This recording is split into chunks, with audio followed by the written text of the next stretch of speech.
Imagine waking up to find your name echoed in the halls of the US Congress, praised not as a symbol of struggle, but as a beacon of hope.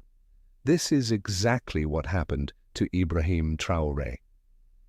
But what he did next shocked everyone, sparking a movement that crossed oceans. Stay with us, because by the end of this story, you'll see leadership, dignity, and courage in a way you've never seen before. Dear friends, what you're about to hear is more than just a story. It's a glimpse into a world where quiet courage reshapes destinies and dignity outshines power. These are the voices often missed by the headlines, but not here. If this kind of storytelling moves you, if it stays with you long after the screen fades, we invite you to subscribe and ring the bell. And before we dive in, tell us where you're watching from. We read every word. Now let's begin. The morning sun cast a golden haze over Ouagadougou, the heart of Burkina Faso, but inside the presidential palace, a storm was quietly brewing. Ibrahim Traoré, the young and determined leader, sat behind a towering oak desk, eyes narrowed on a stack of documents that outlined the future of his country. It was supposed to be an ordinary day, another in a long series of battles for dignity and self-reliance. Yet, fate had other plans. A sudden knock shattered the stillness. Amira, his trusted assistant, burst through the door, clutching a tablet so tightly her knuckles whitened. Her face was flushed, her breathing uneven, as if she had sprinted across the corridors. For a woman known for her composure under fire, this alone was enough to make Traoré straighten in his chair. "Mr. President," she gasped, fighting to steady her voice, "you need to see this, now!" Without a word, Traoré extended his hand. The tablet was cold in his palm, but what he saw on its screen sent a jolt through his entire body. There, streamed live from Capitol Hill in Washington, D.C., was Congresswoman Jasmine Crockett, a rising voice in American politics, known for her fierce intelligence and unapologetic defense of justice, speaking not about domestic matters but about him, about Burkina Faso. As he watched, her words seemed to pierce the room like arrows. "Today," Jasmine said, her voice steady and resonant, "I want to recognize a leader the world has tried to overlook. Ibrahim Traoré of Burkina Faso is proving that sovereignty is not a slogan. It is a living, breathing movement." The staff, who had begun gathering at the door, held their breath. Traoré's heart pounded in his ears. Every fiber of his being told him this moment was different, historic even. Jasmine wasn't offering a shallow compliment. She was rewriting a narrative long dominated by skepticism and superiority. And she was doing it on the most powerful political stage in the world. "While many talk about change," Jasmine continued, her hand slicing the air with passion, "he is building it, field by field, village by village. Africa does not need to be saved. It needs to be respected." The tablet trembled slightly in Traoré's grip. It wasn't vanity that stirred within him.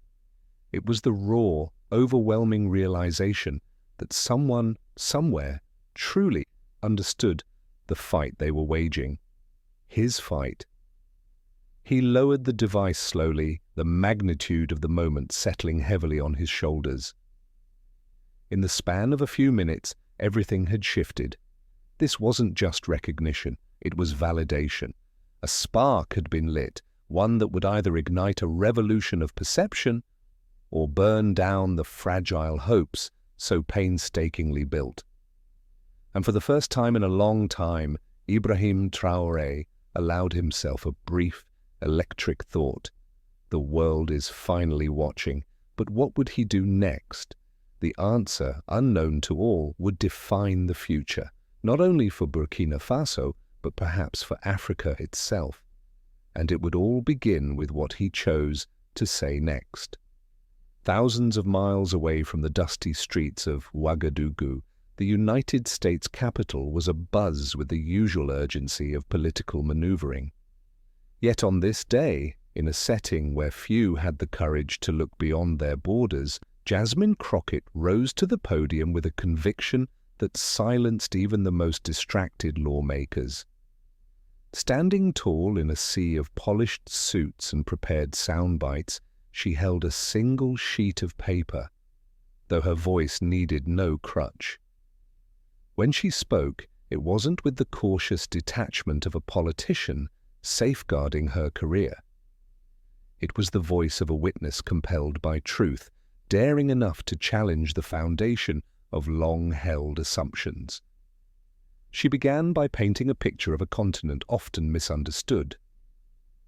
"For too long," Jasmine said, her voice steady and deliberate, "Africa has been viewed not as a partner, but as a perpetual recipient of charity, a place where potential is second-guessed and dignity is discounted." Her words hung heavy in the air, drawing a few murmurs of discomfort from the chamber. She pressed on, undeterred, her gaze unwavering. "But today I want to tell a different story. I want to shine a light on a leader whose courage reminds us all that true progress is not handed down from those who claim power, but built from the ground up by those who believe in their people." She paused for emphasis, and the room leaned in, caught in the gravity of her conviction. Ibrahim Traoré, president of Burkina Faso, is not asking for charity. He is demanding respect. He is not waiting for permission to dream. He is turning his people's dreams into reality through policies rooted in dignity, self-reliance, and an unshakable belief in African potential. There was no theatricality in her tone, no hollow applause lines. It was raw and real. Jasmine spoke of the Dignity Through Self-Reliance program with an almost personal reverence, recounting how villages once written off by the world were now thriving, how children were returning to schools powered by solar energy and nourished by local harvests. "When we think about leadership," she continued, her voice tightening with emotion, "let's not confine our admiration to those who sit atop ancient institutions. Let's look to those who, without global headlines or billion-dollar campaigns, are quietly changing the world from the ground up. Ibrahim Traoré is showing us that sovereignty isn't a gift, it's a right, and it's a fight worth honoring." For a few moments after Jasmine Crockett stepped down, there was only silence. Not the bored silence of indifference, but the stunned quiet of a room realizing it had been called to account. Her words didn't just echo within those walls, they surged beyond, carried by live streams and social media posts, igniting conversations that had long been overdue. And somewhere, across an ocean and a continent, Ibrahim Traoré listened, knowing that a bridge had just been built between two worlds, not with deals, but with courage. In the hours that followed Jasmine Crockett's speech, the presidential palace in Ouagadougou felt alive in a way it hadn't in months. It wasn't the movement of staff or the routine bustle of governmental work. It was something quieter, but far more powerful, a surge of pride and renewed purpose that swept through every corridor. Ibrahim Traoré sat alone in his office, the early evening sun casting long shadows across the room. In his hands, he held a transcript of Jasmine's words, now translated into French for easier reading. But he barely needed the translation. The essence of her message had already carved itself into his heart. He closed his eyes for a moment, letting the weight of it settle. It wasn't the recognition itself that shook him. It was the fact that someone beyond Africa's borders had truly seen what they were fighting for. Not pity, not rescue, but respect. At that moment, he knew he could not remain silent. This was bigger than politics or diplomacy. This was a moment for his people, a chance to amplify a message that had long been whispered in village meetings and community gatherings, but rarely heard by the wider world. Calling in his communications team, Ibrahim was determined that his response would not be filled with political platitudes or hollow gratitude. It needed to be something real, something that spoke from the deepest parts of his being. He instructed them to prepare a live broadcast, not an edited statement, not a polished video, but an honest address. When the cameras were ready, Ibrahim stepped into the modest broadcast room. Dressed simply in a woven Farso Dan Fani tunic, he stood before a single microphone. No teleprompter, no carefully staged backdrop, just a man with a message. He began, his voice steady but brimming with emotion. Yesterday, a voice from across the ocean chose to see us not with pity, but with pride. Congresswoman Jasmine Crockett reminded the world of something we have always known in our hearts, that dignity is not something to be given, it is something we build ourselves. He paused, not out of hesitation, but to let the weight of his words fill the room. I do not accept this recognition for myself alone. I accept it on behalf of every farmer reclaiming their land, every child returning to school, every woman leading a cooperative, every elder who never stopped believing in our strength even when the world forgot us. His voice tightened slightly, the emotion rising as he pressed on. Our dream is not a borrowed dream. It is ours. And while we welcome friendship and partnership, we will never trade our dignity for approval. We are building a future where our children will no longer need to ask for a seat at the table. They will build their own. As he ended his address, there was no raucous applause, no triumphant music, only a heavy, reverent silence. Across Burkina Faso and beyond, people watched, many with tears in their eyes, understanding that they had just witnessed something rare, a leader speaking not just as a politician, but as a father, a brother, a son of the land. It was not just a response, it was a promise. The days that followed Ibrahim Traoré's heartfelt address were unlike any the people of Burkina Faso had experienced before. Messages flooded in from around the world, letters from students in Europe, farmers in South America, community leaders in Southeast Asia, all inspired by a vision of dignity rooted in local strength rather than distant saviors. Yet amid all the noise, one message stood out, destined to change everything once more. Jasmine Crockett had sent a personal invitation. She wanted to meet Ibrahim Traoré face to face, not for a press spectacle or a diplomatic photo op, but for a real conversation, an exchange of dreams between two leaders separated by continents but united in spirit. The location proposed was fittingly symbolic, the Martin Luther King Jr. Memorial in Washington, D.C., a place that had long stood for courage, justice, and the quiet, relentless pursuit of dignity. When Traoré's small, modest plane touched down in Washington, there were no red carpets or blaring anthems.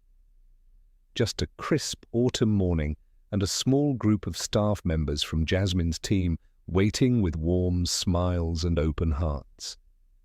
Ibrahim wore his traditional tunic once again, a silent testament to the soil he represented and the people he carried with him. As he approached the memorial, Jasmine Crockett stood waiting, her eyes lighting up as she spotted him. There was no formality in their greeting, no diplomatic stiffness, only two hands meeting in a firm, sincere handshake. In that moment, it wasn't a meeting between a congresswoman and a president. It was a meeting between two souls who understood that leadership was not about power, but about service. They walked slowly together, passing the towering figure of Dr. King, whose gaze seemed to bless the exchange. Jasmine spoke first, her voice low and earnest. Mr. President, when I spoke your name on that floor, I wasn't just speaking about Burkina Faso. I was speaking about every place that has ever been underestimated, every voice that has ever been silenced.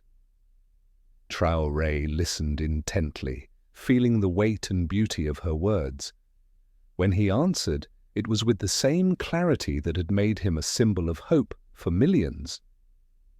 "And when you chose to see us," he said, "you did what true leaders do. You made it harder for others to ignore us." They spoke for hours, sitting on a simple bench beneath the autumn-colored trees. They shared their visions for the future. Schools that taught pride in heritage, farms that fed not just bodies but hopes, towns that thrived without waiting for foreign grants. It was not a conversation scripted by advisors or weighed down by political caution. It was a weaving together of two dreams, stitched with honesty and mutual respect. As the afternoon waned, Jasmine took a small pendant from around her neck, a tiny carved dove, a symbol of peace, and pressed it into Ibrahim's hand. "This isn't a gift," she said. "It's a promise that we will stand with you, not above you." Traoré accepted it with a nod, his heart full, knowing that something extraordinary had been born that day. Not an alliance of politics, but a covenant of shared humanity.